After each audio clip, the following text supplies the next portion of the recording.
Bismillahirrahmanirrahim. Assalamualaikum warahmatullahi wabarakatuh. Semoga hari ini kalian bahagia. Ya, barakallahu fikum.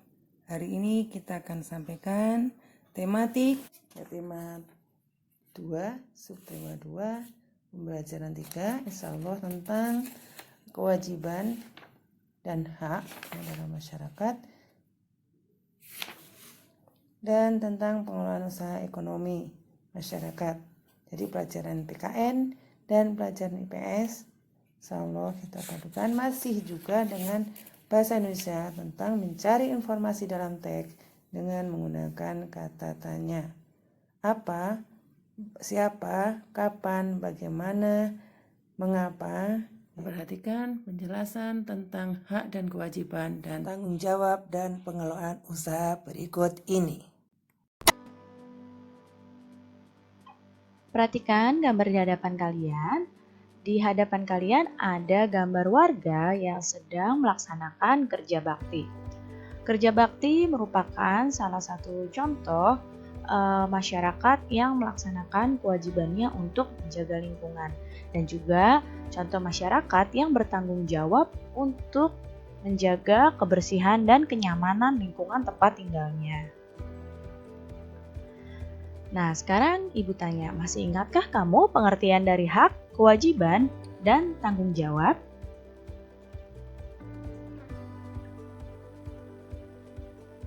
Hak adalah sesuatu yang dimiliki manusia sejak lahir. Kewajiban adalah sesuatu yang harus dilaksanakan oleh setiap orang. Sedangkan tanggung jawab adalah sikap dan perilaku seseorang untuk melaksanakan tugas dan kewajibannya. Hak, kewajiban, dan tanggung jawab merupakan tiga hal yang berbeda, tapi ketiga hal tersebut saling berkaitan satu sama lain. Hak dan kewajiban tersebut harus dilaksanakan secara bertanggung jawab oleh seseorang. Kalau orang tersebut tidak melaksanakan hak dan kewajibannya, maka bisa dibilang orang tersebut tidak bertanggung jawab. Ya, jadi hak, kewajiban, dan tanggung jawab itu saling berkaitan satu sama lain. Orang yang tidak melaksanakan hak dan kewajibannya, maka orang tersebut adalah orang yang tidak bertanggung jawab. Nah, berikut adalah hak seseorang sebagai warga masyarakat. Yang pertama adalah mendapatkan perlindungan hukum. Kemudian, mendapatkan pekerjaan dan penghidupan yang layak. Menikmati lingkungan yang bersih, kemudian hidup tenang dan damai, bebas memilih, memeluk, dan menjalankan agama, berpendapat dan berorganisasi, mengembangkan kebudayaan daerah, dan masih banyak lagi hak warga masyarakat yang lainnya. Kemudian, kewajiban seseorang sebagai warga masyarakat. Kewajibannya salah satu contohnya adalah mematuhi aturan atau norma yang berlaku di masyarakat, menjaga ketenangan dan ketertiban di lingkungan masyarakat, mengikuti kegiatan yang ada di RT, RW, atau di desa, misalnya mengikuti kerja bakti, gotong royong, musyawarah, dan lain-lainnya. Menghormati tetangga di lingkungan tempat tinggal, membantu tetangga yang terkena musibah, dan menjaga kebersihan lingkungan tempat tinggal. Dan masih banyak lagi ya contoh-contoh kewajiban sebagai warga masyarakat.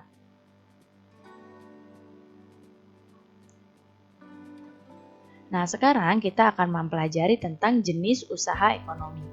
Jenis usaha ekonomi itu dibagi menjadi dua. Ada usaha ekonomi perorangan, ada usaha ekonomi yang dikelola oleh kelompok. Usaha ekonomi perorangan itu adalah usaha ekonomi yang memiliki modalnya terbatas. Dan biasanya ini dikelola secara sederhana. Sedangkan usaha kelompok ekonomi yang dikelola oleh kelompok itu usaha ekonomi yang dikelola bersama baik dari modal, pengelolaan maupun keuntungannya. Perhatikan di sini, usaha ekonomi perorangan itu contohnya usaha pertanian, usaha perdagangan, usaha jasa, dan usaha industri kecil. Usaha pertanian ini merupakan sebagian besar usaha pertanian yang dikelola secara perorangan. dan di sini memiliki modal yang terbatas. Usaha perdagangan ini juga dikelola oleh perorangan, biasanya berskala kecil dan sedang. Contohnya, pedagang asongan, pedagang di pasar, warung, toko kelontong, itu termasuk usaha perdagangan. Kemudian usaha jasa di sini memperhatikan di sini seperti usaha fotokopi, bengkel, potong rambut, penjualan pulsa, itu termasuk usaha jasa. Dan industri kecil ini dikelola oleh industri rumahan. Contohnya kerajinan tangan yang berupa pembuatan keramik, souvenir, anyaman, dan mebel. Kemudian ada usaha ekonomi yang dikelola oleh kelompok. Contohnya seperti firma, persekutuan komanditer, perseroan terbatas, BUMN, dan koperasi. Kita akan bahas tentang usaha ekonomi yang dikelola oleh kelompok. Nah, yang pertama adalah firma. Firma ini adalah perusahaan yang didirikan paling sedikit oleh 2 orang, dan setiap anggota punya hak untuk melakukan tindakan. Ya, jadi kalau firma ini paling sedikit didirikan oleh 2 orang. Kemudian ada persekutuan komanditer atau CV.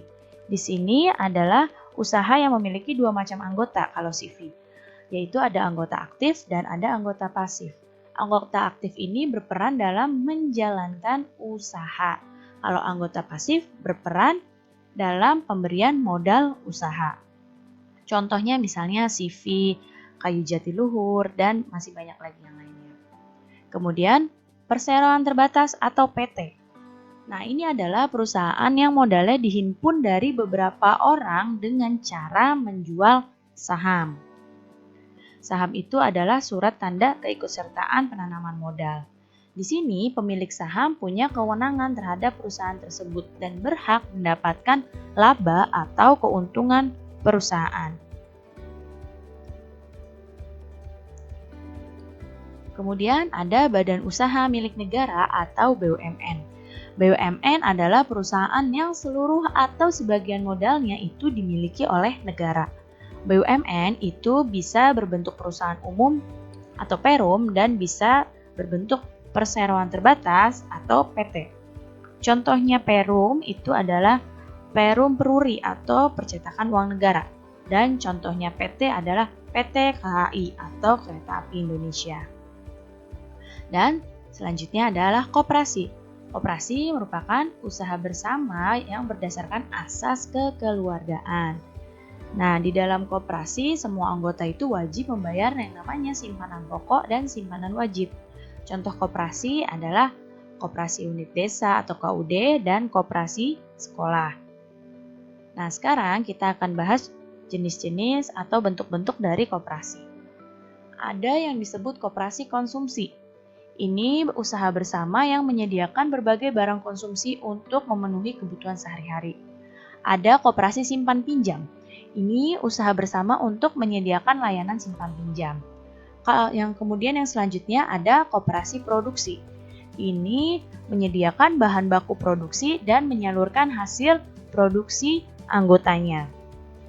Kemudian ada koperasi jasa. Ini menyediakan layanan atau jasa tertentu bagi anggotanya. Dan ada koperasi serba usaha, yaitu di sini mengelola berbagai jenis usaha, misalnya penyediaan barang konsumsi, simpan pinjam, penyediaan bahan baku, dan penyaluran hasil produksi.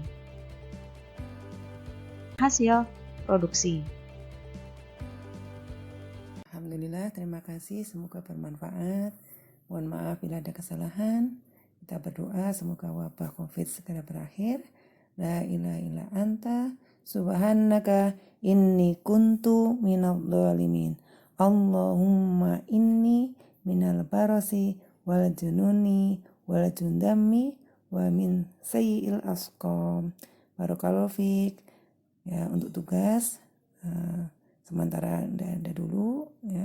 Assalamualaikum warahmatullahi wabarakatuh.